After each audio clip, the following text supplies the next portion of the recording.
petit peu sur...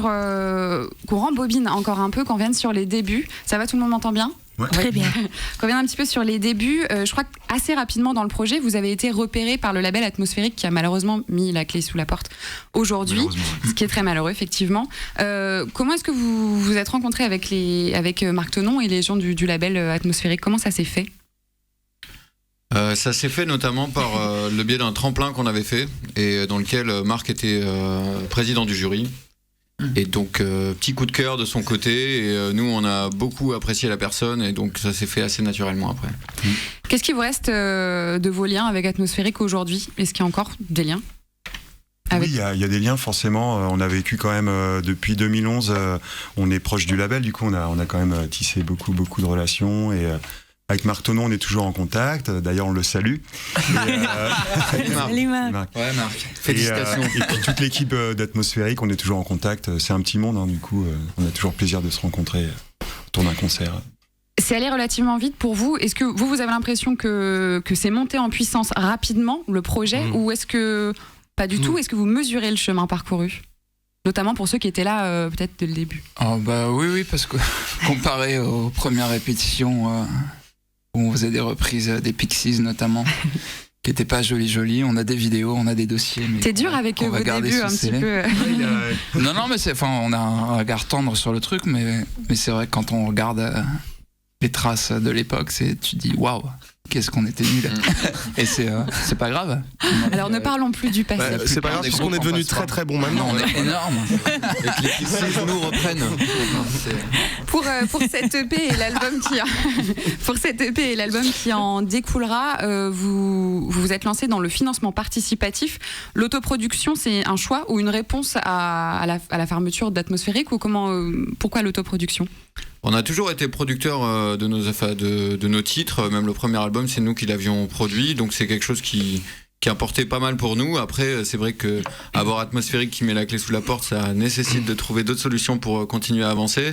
Et on a la chance d'avoir fait beaucoup de concerts, rencontré beaucoup de gens et avoir des gens qui nous suivent et qui apprécient notre musique et qui ont envie de parier sur la suite. Donc c'est un beau cadeau de leur part et c'est une belle manière de continuer à avancer. C'est une belle manière de merci. On dit vraiment merci à tous ceux qui... On remercie tout le monde. Dans cette campagne, vous précisez que la levée de fonds servira à, je cite, à faire connaître le pays Midas en France, mais aussi en Allemagne, en Suisse, aux USA, au Japon. Vous avez une ambition internationale, clairement. Oui. Oui. Ouais, mais c'est pour l'album. Donc là, on fait un crowdfunding pour l'album qui va sortir. Et oui, parce qu'on a déjà joué en Allemagne, beaucoup en Suisse et en Europe centrale et aussi en Mexique, même une fois. Oui, c'est ça. Et du coup, on a vraiment adoré ces tournées internationales. Yes. Merci. Voilà. Et je crois que vous avez un lien particulier avec l'Allemagne qui se sent et qui s'entend dans ton joli accent, Corinna. Non.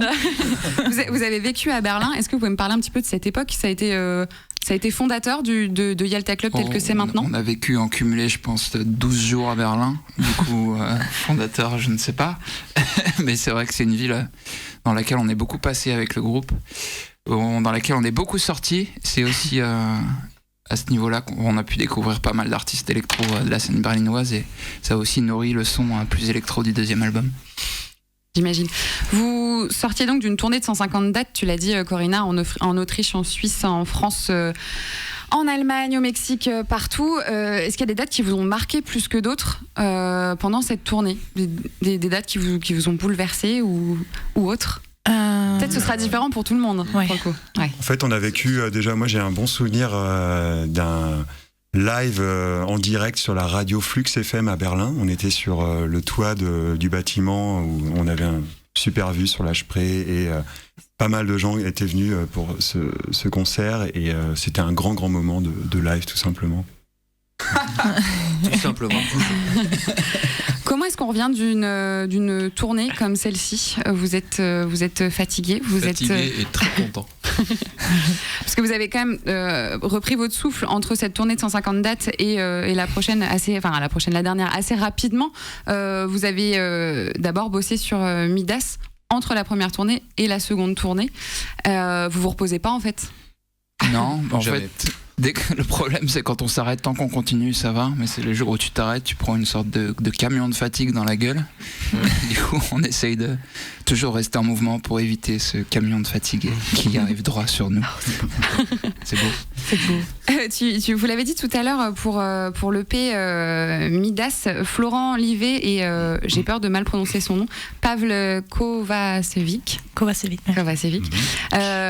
du arrangeur du My God Is Blue, notamment de Sébastien Intellier quand même, ont été les architectes sonores de l'EP.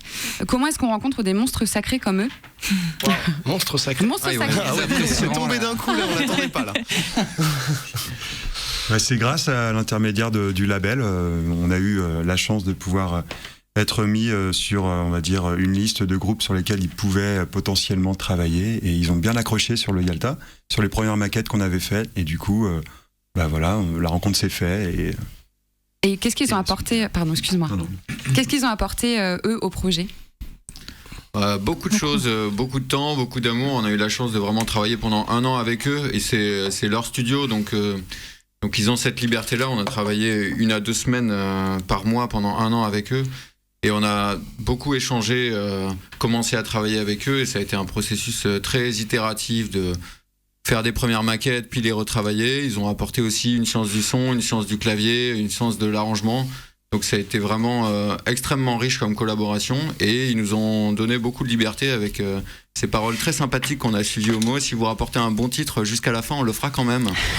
Et c'est ce qu'on a fait pendant 1 an, ce qu'ils n'avaient pas tout à fait prévu, mais ils nous ont donné du coup beaucoup de temps pour travailler. Et ça, c'est un luxe aujourd'hui. Et une confiance aussi, énorme. C'était importante pour que vous vous sentiez à l'aise. On le disait tout à l'heure, le projet est plus électro. En ce qui me concerne, je le vois bien dans des festivals berlinois à travers le monde, effectivement. Vous aviez envie d'entrer dans cette mouvance de groupes qui vont de festival en festival, cette espèce d'émulation de musique et de rencontres. Ah oui. Je parle pour moi, je pense de Corinna. Les festivals, on a fait, ça c'est peut-être aussi un des meilleurs moments de live qu'on a fait. On a joué au Fusion à Berlin. C'est un festival, c'est juste incroyable à aller voir. Et donc je pense que tout le monde a super envie de faire des festivals, de rencontrer des gens, de tout ça. Je sais pas si ça vient d'une stratégie, mais en tout cas, juste le fait de le vivre et que ça se passe, c'est une roue qui tourne toute seule. T'as envie d'en avoir plus, de continuer, de faire que ça toute ta vie, quoi. Drogué, voilà, désolé. Ça va, en même temps, c'est plutôt sain comme drogue, j'ai l'impression.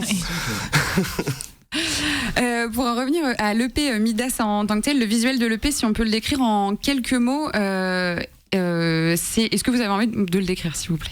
Décrivez-le pour nos auditeurs. En fait, on a commencé à travailler avec le collectif A4, qu'on salue au passage, dont on aimait beaucoup le travail, qui sont notamment ceux qui ont travaillé sur les visuels de Benjamin Clementine ou du dernier Aaron. Ok. Et on est venu les voir en leur disant, voilà, on veut que la pochette, en un coup d'œil, on comprenne l'histoire de Midas, c'est-à-dire d'avoir quelque chose de simple, où il y a le code du doré qui apparaît et où on comprend que l'or c'est beau, mais ça peut être dangereux. Et ils nous ont fait une proposition et on a trouvé ça tous génial, et on a fait un shooting et on a trouvé ça tous génial. Donc voilà, on est hyper contents. C'est génial, quoi. Et en quelques mots, quelques mots, cette EP sur un fond vert, on a un buste ou un visage humain recouvert du coup d'or.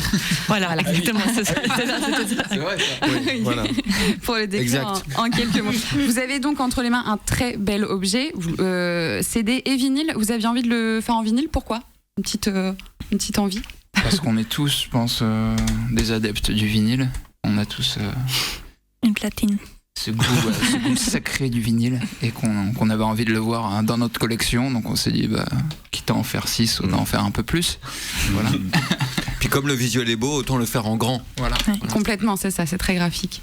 J'aimerais revenir un petit peu aux insolites du groupe Yalta Club. Oui. On en parlait hier soir, Juliette. Tu es sûre que tu vas aborder le sujet? Non. Bon, d'accord. Okay. Il y a des choses qu'on gardera en off, pardon, chers auditeurs. Vous avez fait un jour dans votre vie une session acoustique dans un lit. Comment est-ce arrivé? Oui.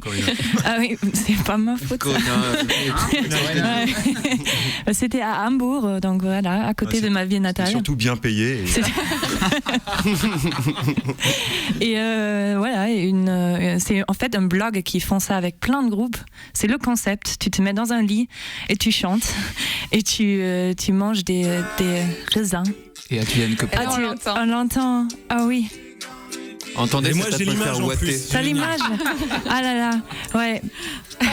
Ah là là. Voilà, on les voit 4000 tous vues. les 5, vous étiez 5 dans un lit avec en acoustique, en pyjama, et je vous invite à aller voir ça, chers auditeurs. Les clips, vous en avez déjà 3, Highly Branded, Starman et What's Coming After. Je crois qu'il y en a un autre en préparation. Est-ce que vous me confirmez cette information ? Il y en a même plusieurs en préparation, et un long métrage aussi. Mais il y a vraiment 2 clips en préparation en ce moment. J'ai une petite idée du titre, au moins pour l'un des 2 clips. Ce sera lequel ? Love et Exile. Ok, voilà. Je m'en doutais un petit peu. Ce sont les tubes. Justement, en parlant de Love, oui, transition. Puisqu'on a tous besoin d'amour. Alors, on va vous écouter pour ce titre Love qui a été, en parlant de Love, qui a été streamé 250 000 fois sur Spotify. On rigole plus, on est dans la